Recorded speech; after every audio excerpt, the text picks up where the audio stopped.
Welcome to Digital Entertainment World webinar series. I am Doug Scott, not Ned Sherman, and I will be your host as well as your moderator today for our session on the business of games. And what better company to join us for Let's Do Lunch than EAT Studio, which I have to say, I'm very thankful to Ned and the entire Do team for introducing us, because had I not had the introduction, I would not be as familiar as I am with your work. And I have to say, with the amount of time I've been in the industry, I really, in looking at all of the tremendous work that we'll talk about today in the world of gaming, consider you guys to be the Paul Rand of gaming. For those of you that know branding out there, it really is a pleasure to be here with you. Joining me today is Renata Amaral Morris. She is the founder and CEO of EAT. And her partner, Gabriel Seibel, who's the COO of EAT. Gabriel, or Gabby, is joining us from Paris, and Renata is joining us from sunny Los Angeles. So first off, thank you for joining us for today's session. And as I said, your work speaks volumes in terms of your creativity, your focus on branding, the level of marketing that your firm is bringing to the gaming industry. And I'm really excited to be able to dive deeper into the agency and many of the clients that you've worked with. Before we get started, it would be very helpful, I think, to everybody in the audience, in that I wasn't familiar with EAT and all the great work that you've done, although very familiar with the work in the industry, to give a little background on the agency, and then we can dive right in with a few questions around the culture of gaming and how you guys approach the market. Well, hi, everybody. Thanks for taking the time during your lunchtime to come see us. Doug, thank you so much. It's been a pleasure to get to know you just for the short amount of period of time that we've got introduced. We are already big fans of you and the work that we do, so I'm sure that we're going to have a really fruitful conversation today. So I can talk a little bit about EAT and a little bit about our journey.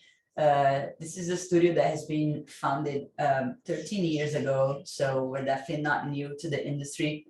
Both Gabi and I come from a small town in the south of Brazil called Porto Alegre, which is the place where we were born and raised. I moved to the States in later on to take my master's degree at UCLA, and to the silver lining of not getting lots of opportunities and doors open, when I sent over 100 resumes to different companies, I decided to start my own business at the time.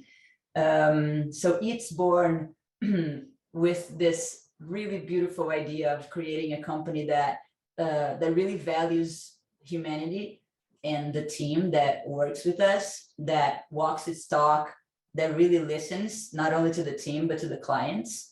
A team that is very focused on the sensibility around different cultures and the different needs. And of course, like celebrating our passion for branding and design of all things.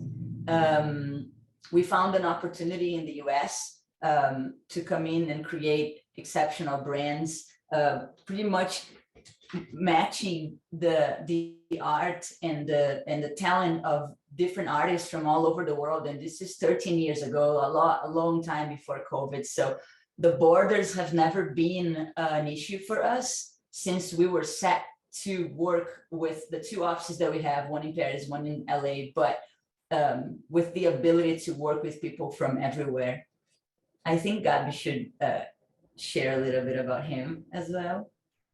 Yeah, so my name is Gabriel Seibel, and I've been working with Renata for, as far as I can remember, it's been 13 years of experience together. And my story at EAT starts when I was 18 years old, my first freelance project, and this evolved to a partnership and founding a business, opening the operation in Paris and just growing everything as a whole. And I think we'll have the time to explore a little bit of our story with gaming and how it all happened to us, but it started in 2015, and it's been since then, it's been 7 years already that we have had a solid track record with delivering like countless projects for entertainment brands and just lifestyle and just companies as a whole in this universe, in this segment.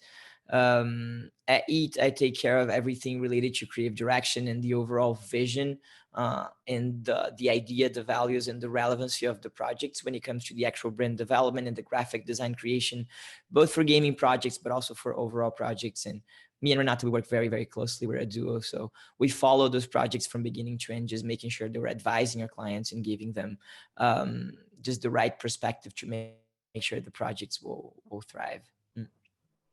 Well, needless to say, 15 years, a tremendous track record in terms of the clients you've worked with.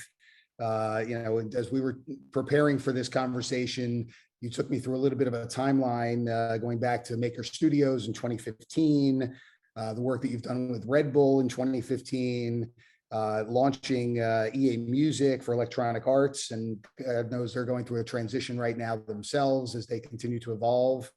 Most recently Twitch Rivals in 21, and then we'll get to later on in the conversation, which I want to hear a lot about, the work that you've done with Tyler Blevins and Ninja and kind of the shift in that brand. But the reason that I wanted to kind of set up that framework from 15 to present day is the gaming industry has changed tremendously, not only in the past 2 years due to COVID and the work from home situation and the growth of Twitch, but really even more so the explosion of esports, the evolution of console games in terms of those graphics. We're now moving into an era of mobile games, both competitive and casual.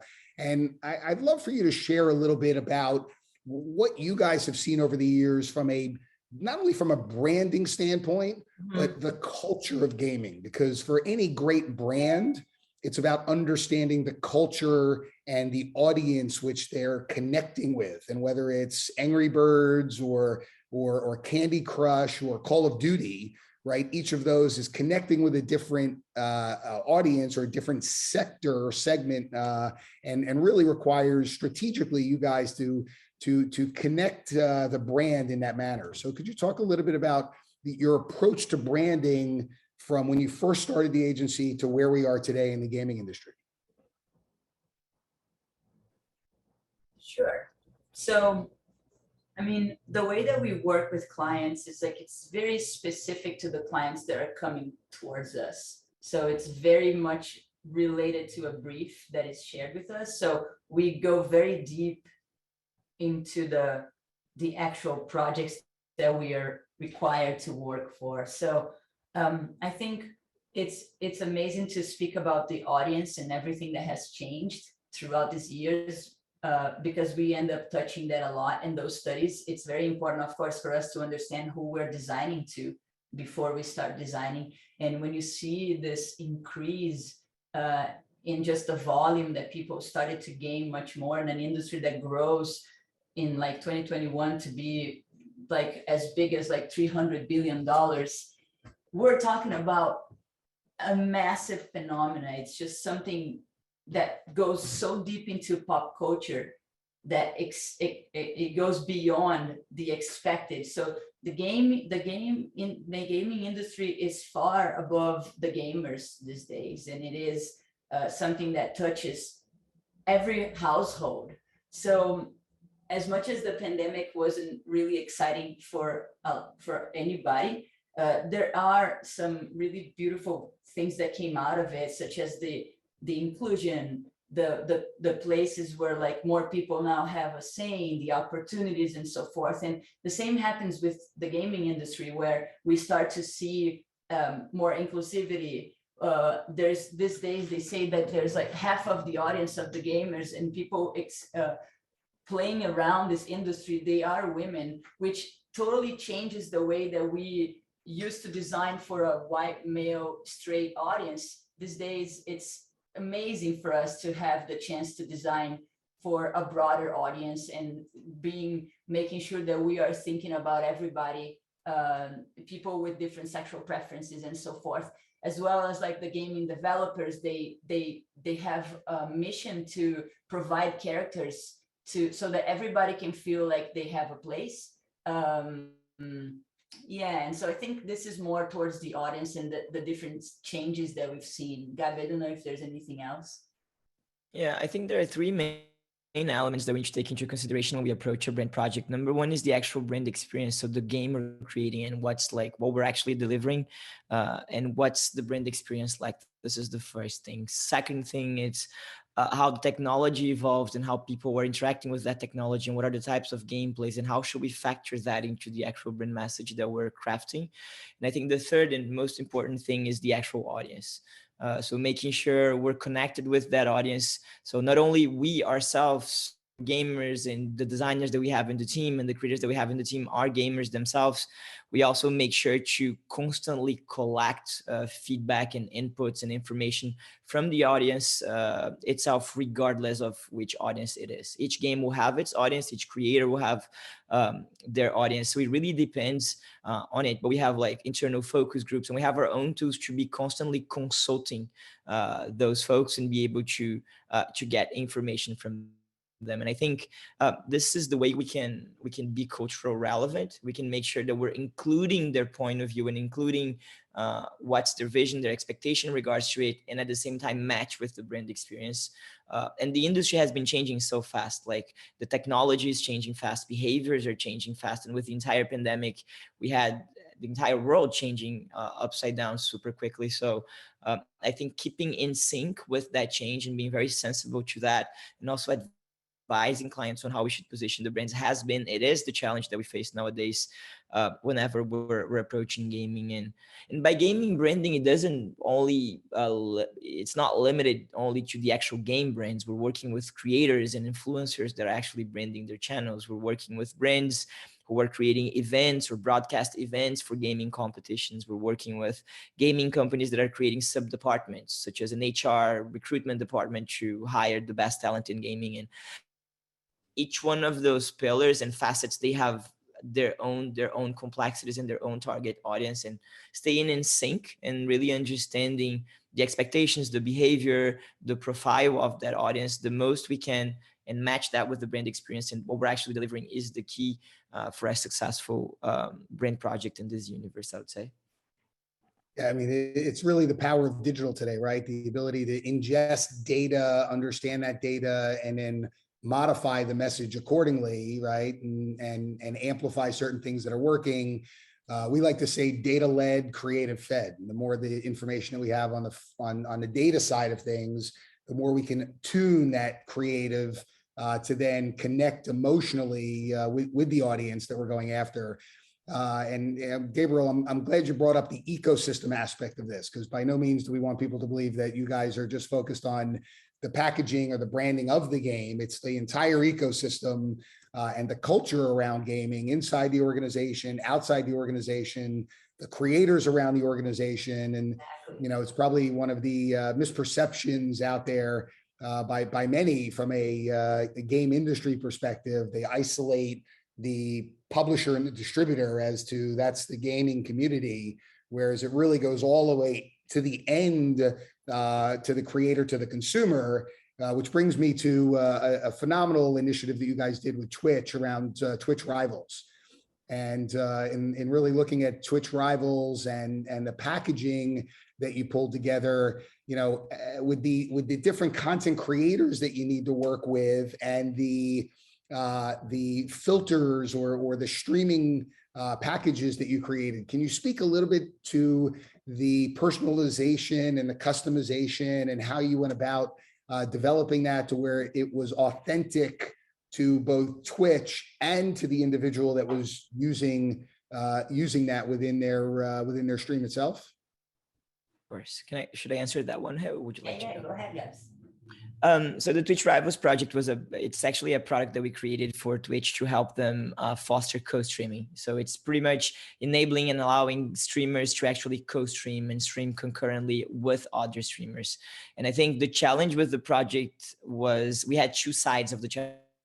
Was super interesting for us. On one side, we need to communicate the Twitch Rivals attributes. So what are the Twitch brand values and what are we trying to get across with that communication, and what's the message that Twitch is putting in the forefront whenever we're approaching that. That's one thing. But then on the other thing, we want to make sure that we're creating a package of assets. So when I say package of assets, I'm talking broadcast assets, I'm talking Photoshop files, I'm talking all of the actual elements they will use to co-stream. How we can make sure that this system is flexible enough so that the creators can actually display their own language and their own aesthetic through the package that we're creating, so they don't feel suffocated by the language that we're creating. And I think the Rivals project was really like an exciting opportunity for us to be able to make a statement with the language and go for something that feels fluid, extremely colorful, genderless, it's neutral. So it really goes for this approach that is very contemporary and very connected with current conversation, but at the same time it really gives the space, like all of the pieces are actual frames for those creators to mix and match their own elements and their own pictures, their own statements and their own phrases, so that it kind of like it's useful for them. It's a toolkit for them to be able to co-stream with other people. And that's the type of project where you need to take into consideration two brand systems,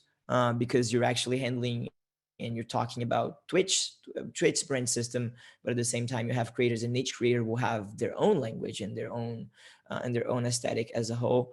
At the end of the day, what we're trying to do is to foster and motivate and incentive, like just give incentive to authenticity and openness when it comes to this gaming universe and to the current conversation, as long as it's authentic. And this is really what the Gen Z is requesting right now. Like, are you really authentic? Are you walking your talk? And are you really communicating your true values, or are you kind of like trying to hide something or trying to look more perfect than you actually are? So really giving the creators the tool to display their information through our designs, and then they're the kings and they're the stars. We just want to make sure they have everything they need to be able to do their show, and then keep evolving that toolkit and adapting depending on their needs and how the actual product is perceived and how it evolves within the ecosystem of Twitch. Does that answer your question?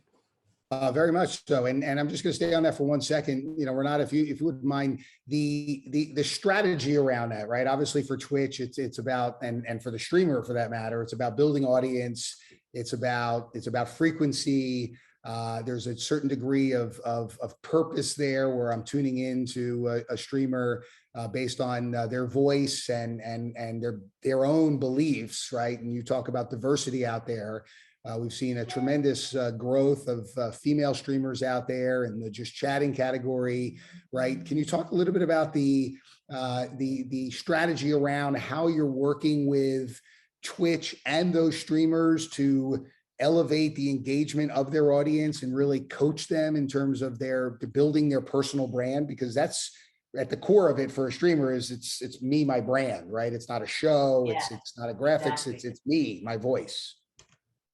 Yeah, at the end of the day, it is for this project, as Gabi mentioned, the challenge was that we were actually thinking about 3 brand ecosystems for something that will be widely distributed. So we're talking about the Twitch brand, the Twitch Rivals brand, which is its own universe, and then the co-streamers brands, which are endless. There's just so many different people. So when we're thinking about the understanding that we're talking about all these different people that think completely different, that want to express themselves through this, the packaging that we're creating, we obviously need to create something that is very dynamic and very flexible, right? So the strategy behind that was to really understand, first and foremost, what was Twitch's goals with this co-streaming package, like what they really wanted from that, which is like to give this voice to people, like Gabi was mentioning, to give the tools that people want to be able to feel more empowered to stream.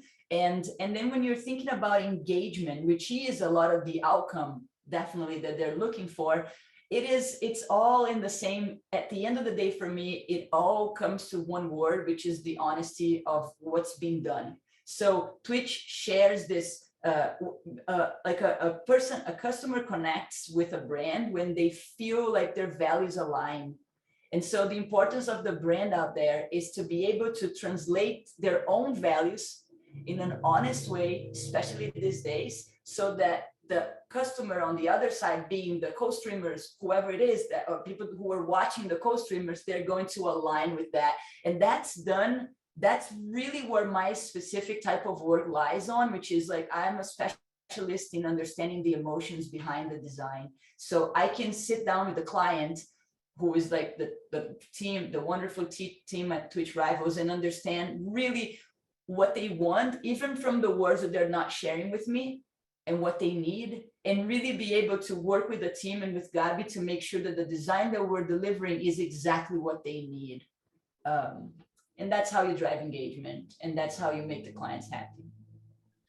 And I have to believe that process, right, whether it's working with Twitch or it's working with Ubisoft, right, or working with talent like Ninja, right, it's a fine balance between the property, the IP, and culture, right? And where those two things come together, if you will, you know, when I was at Ogilvy, we called that the big ideal, right? It's the brand's best self and then this cultural truth. And a lot of times there's tension out there, which you guys seem to really focus in on relative to the diversity and inclusion and social issues, which is amazing, because the best way to make young people care, right, is to educate them and empower them through media that they consume, which is what gaming is today. It's their form of media consumption at a very high rate of engagement.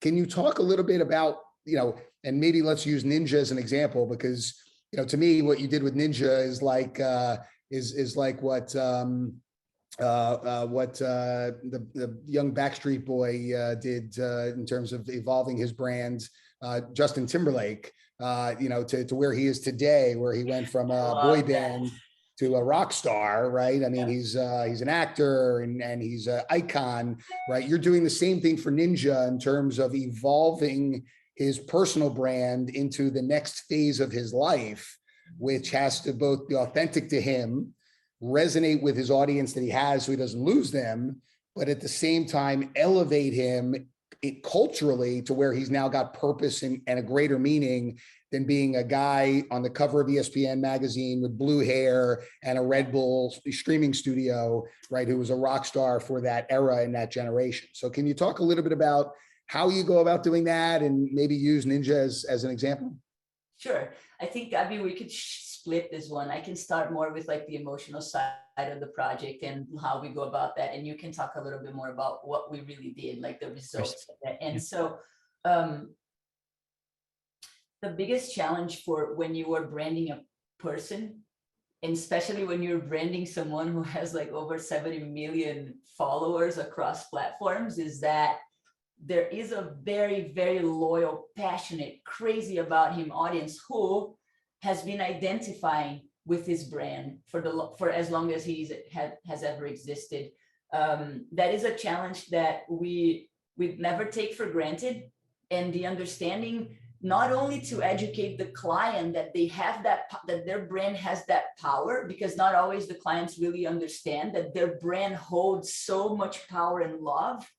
That when you think about why we resonate so much with, for example, the Nintendo brand, it's because it brings this nostalgia. It represents like a time in our lives where we used to come back home from school and play video games. So a brand is that you really, really connect to, is a friend that you have.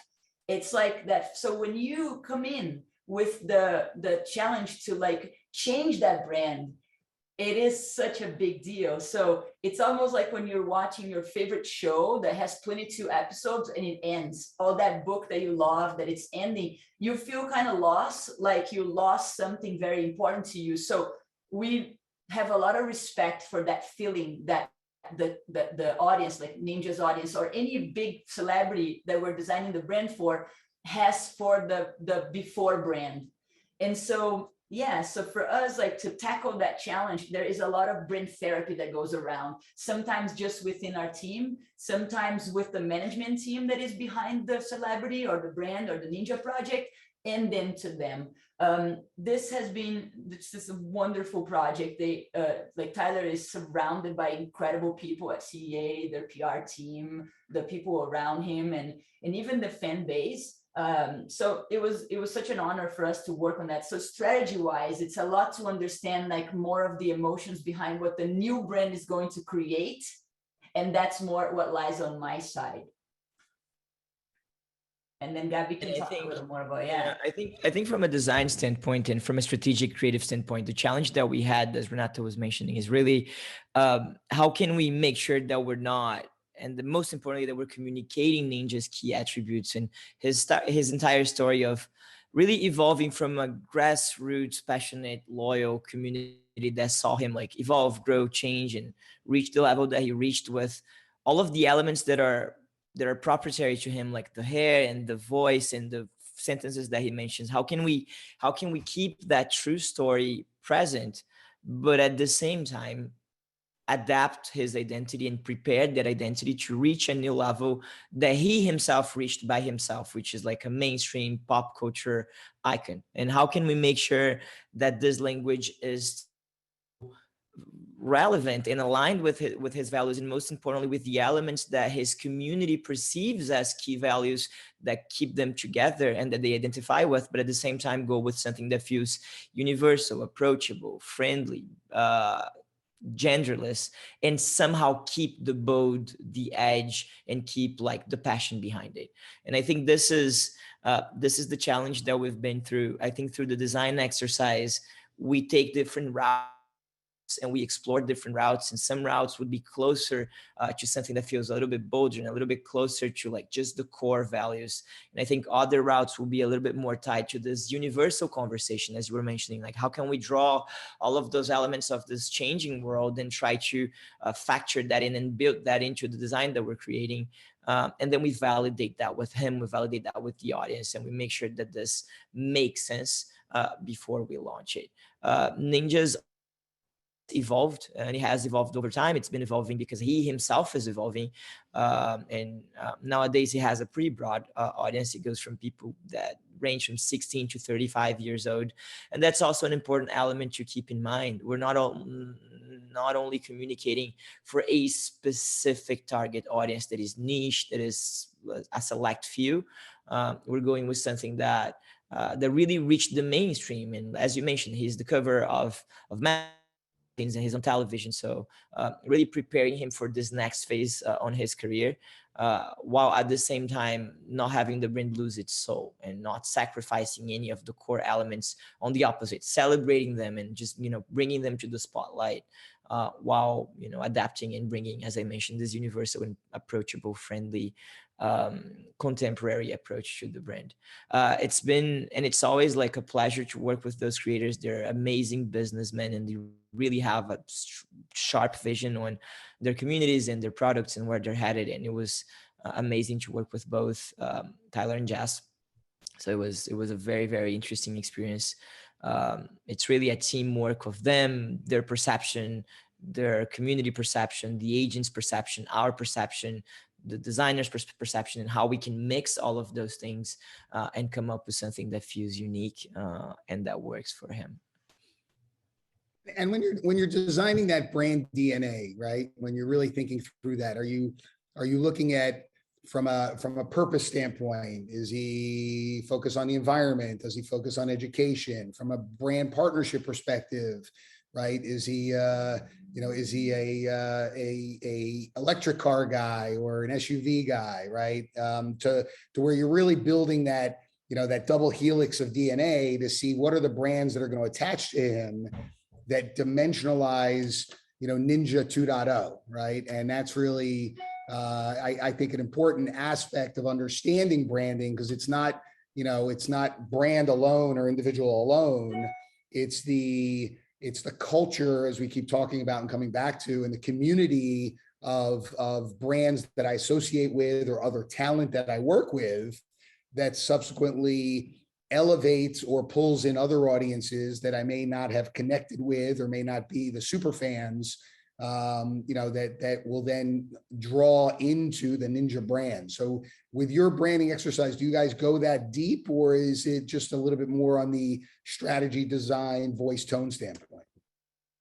I think it really depends on the project. Some clients, they come with more of a very good and clear and established perspective on their goals and their values and their unique positioning statements and how they see their product and their brand and their image. And some of them don't. And then we need to go a little bit deeper in what we call a brand analysis. So it's really this extensive research on brand values, universe, mission, vision, how we compare to the competition, what are the trends out there, and how we can define, identify, and put those elements isolated to therefore be able to communicate them. Whenever we're doing this, I think it's important to mention that the truth, especially for creators, because we're talking about people and all of those their identity, it's people identifying with people. It's important for us to put the creator first. So really understanding what are the elements that are important to the creator, the causes that he or she goes for and that makes sense to them, which brands they feel like partnering with. And then brand is more of a catalyst to that. So we're building on that, and we're enabling that and expanding based on that. And therefore, we're just making sure that the reach is just broader as a whole. I think it's extremely important in this universe that it feels, one more time, authentic and true. Otherwise, people feel it. If you just create a brand and you try to adapt your message or your values to that brand, it does not work. The brand needs to reflect the creator, and not the creator needs to reflect the brand, if that makes sense. And then our job is really to take them through in this internal investigation, both from a business standpoint, but also from a vision standpoint on things they like, things they appreciate, and how we can integrate that in the current conversation and make sure the brand is culturally relevant. Yeah. I think it's also good to add that that there's so much that goes on behind the scenes before a brand is created. So I don't really know how much knowledge people usually have on like the amount of work that we put and the amount of research that goes on before we come up with a brand for Ninja or for any other clients. In terms of process, we usually take 1 to 2 months to finalize a brand, going from conception until brand guidelines. This before we start creating all the assets that come after. We start with discovery questions, which are specifically tailored for each different client.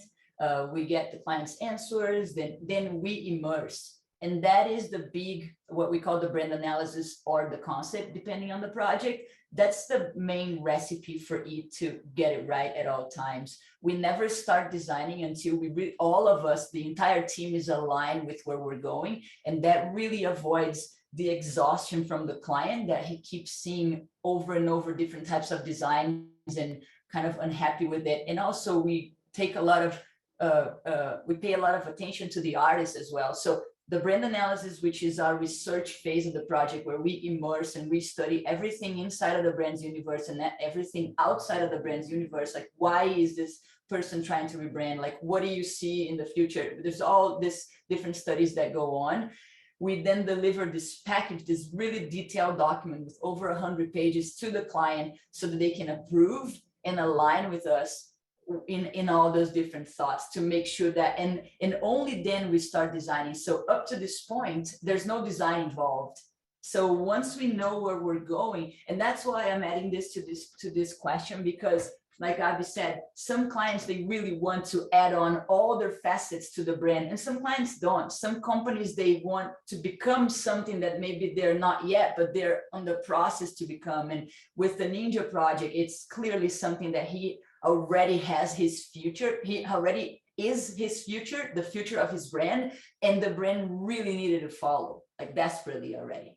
So there's a lot that goes on behind the design until you get that actual logo.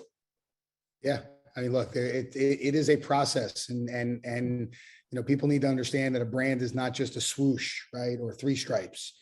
A brand is every touch point. It's the way that somebody in the office answers the phone. It's what the headquarters looks like. It's the box. It's the advertising.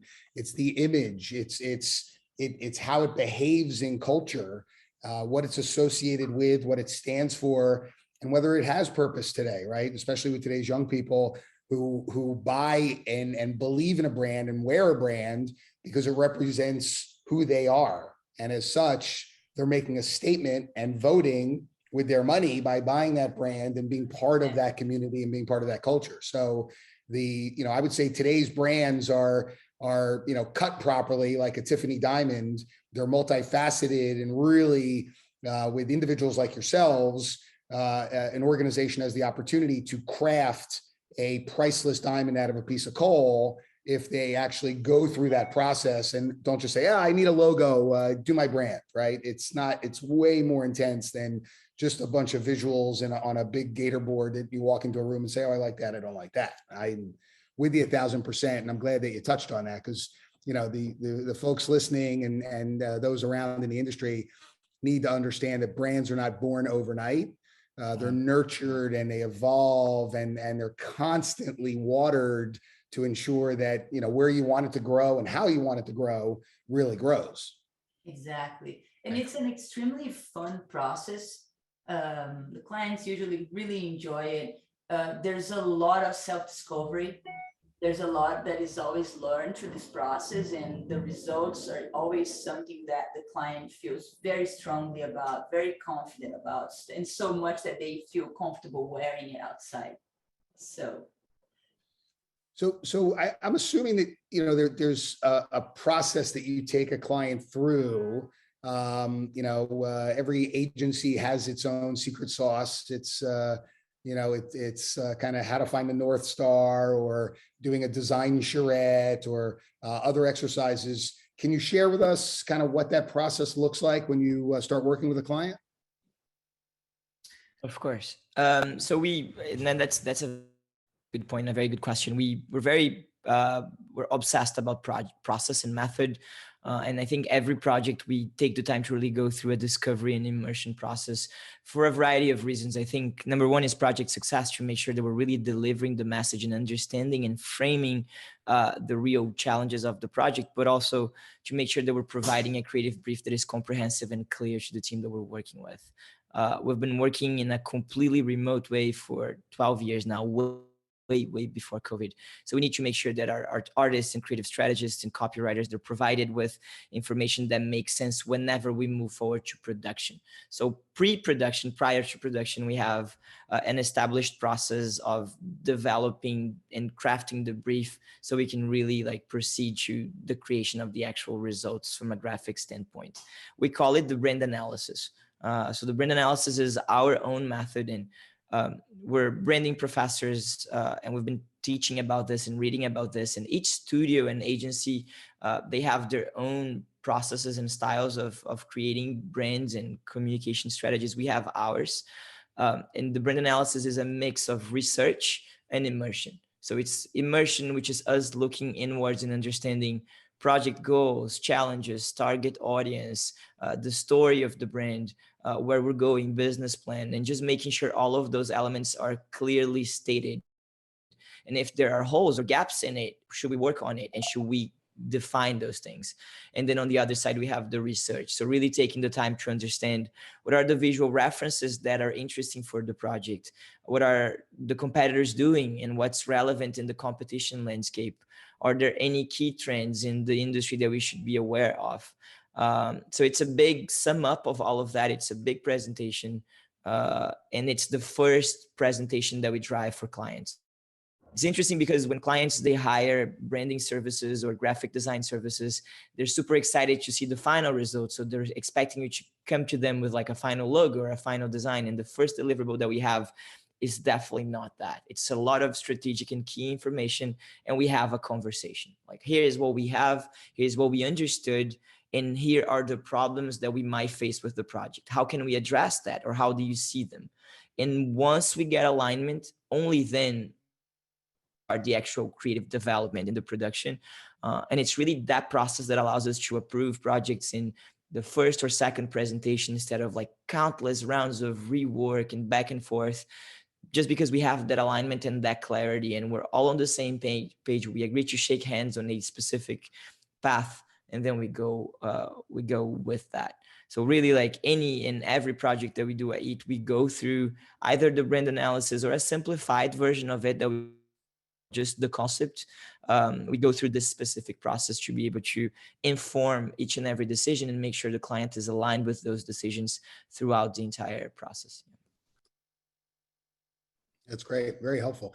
So you mentioned really the loyalty, right, of an audience to the brand and the importance of the brand.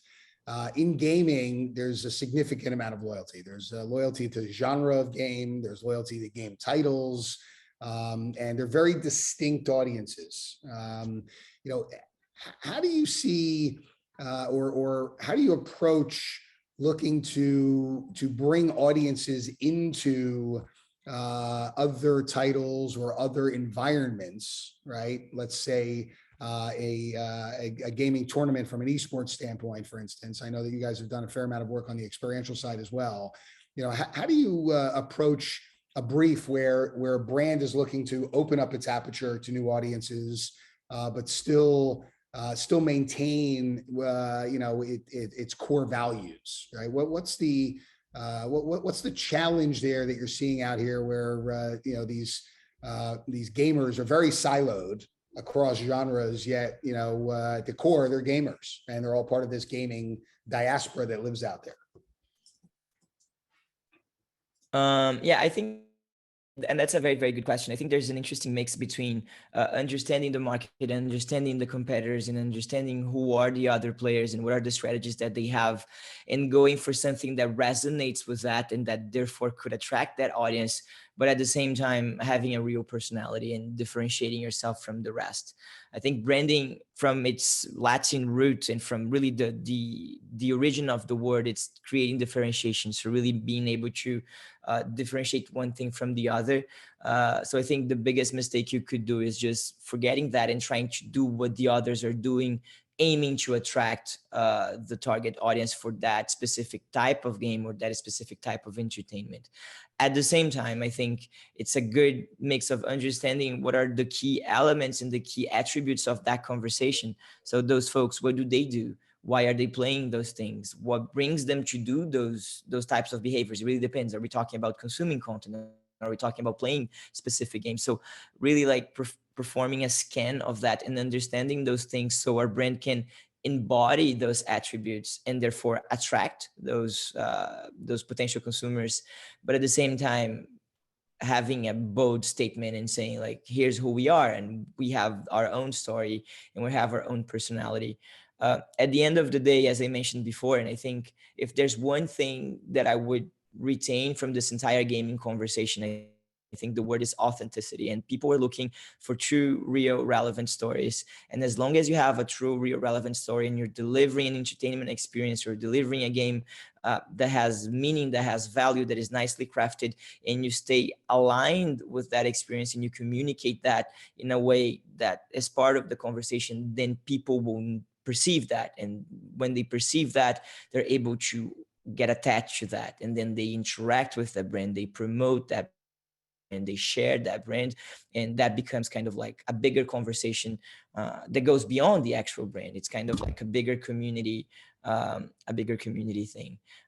So really, yeah, understanding how the market is evolving, and especially I think when you're introducing new games, we've been working with it's a confidential project with Ubisoft for a new game they'll launch, and really trying to understand, wow, the market is saturated with all of those titles and those profiles of players. They have really like established behaviors and values and passions, and at the same time we want to attract them and we want to make sure we're part of that conversation, but we don't want to be like the other players, because if we do exactly the same thing, it won't work. Like, we have our own thing and our own story, so how can we have this real personality and really differentiate from the rest?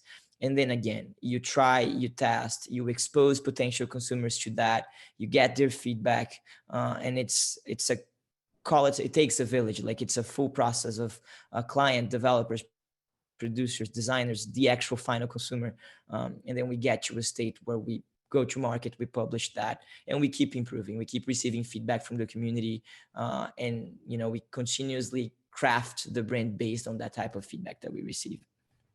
It's a perpetual process. There's no question about that. So real quickly here, I want to get to the one question that just came up here from Tiffany Farrington. Renata, if you don't mind maybe addressing this. She says, what resources would you recommend to creatives who want to enter the design or marketing industry, either new grads or many people making career shifts, so they can learn and continue to stay in touch with the ever-changing landscape of the current market? I love that question. Stay inspired and find what really inspires you. Creativity is something that belongs to everyone. It's not something that some people are born with and some people are not. It's not something that only belongs to the quote unquote creatives.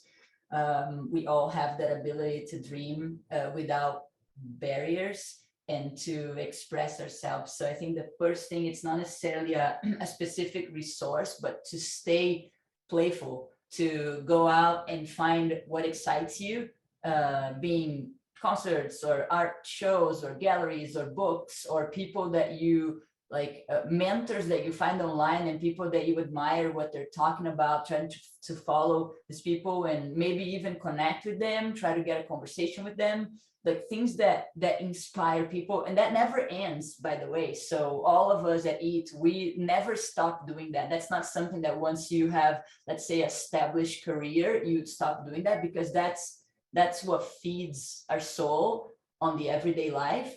But if we're talking about something that is more tangible, there's some books that I love. There's this guy that's called Mason Curry. He writes a lot about, actually, here, it's up right here. I love him. It's called Daily Rituals. I love what this guy writes about. So he pretty much studied over 180 different artists in all these different areas, what inspires them. It's really interesting to read about how Mozart used to get inspired to do his work. And so that's like more like a book. I do follow lots of different newsletters. I'm a big fan of receiving the content that I want to receive. So, you know, I listen to lots of different podcasts. There's the Life Kit by NPR, is really interesting. There's another book called The Hard Things About the Hard Things by Ben Horowitz that it's really, really inspiring. And then there's like just the platforms that you align with and how much time you spend on those platforms. So I hope I answered to the question. But I can also submit. I know, Tiffany, I can send you a whole list of things for you to explore. Yeah. That's nice. Tiffany said she loves that. So that was great, Renata. Well, I think we're coming up on time here. And I would just like to ask Renata and Gabriel if there's one thing that you feel is changing out there creatively that excites you the most in terms of new technologies, the use of augmented reality from a branding standpoint, right? The empowerment that we have through social media, right? Well, what is the one thing that you're looking at over the next 12 to 18 months, if you will, that you're really excited about from a branding perspective? I can start. I'm very, very passionate about everything surrounding being more conscious around the planet. So I love how different brands are being more cautious when it comes to their packaging and understanding how they're striving to leave a better world behind in any shape or form is very exciting to me. And I love to say that I support the brands that are at least trying, because I understand how hard it is to shift completely the ways that you deliver your products, the way that you relate to the customers. And then, but the brands that are trying to leave a better planet behind will always have my vote and my dollar. So I'm really excited about that. I don't know if you can call it a trend, but that brands are moving towards these directions. Got it. So Gabby, I would throw it to you, but I'm being told that we're out of time. So I do apologize. Those of you that want to hear what Gabby thinks, please link into Gabby or use other forms of communication.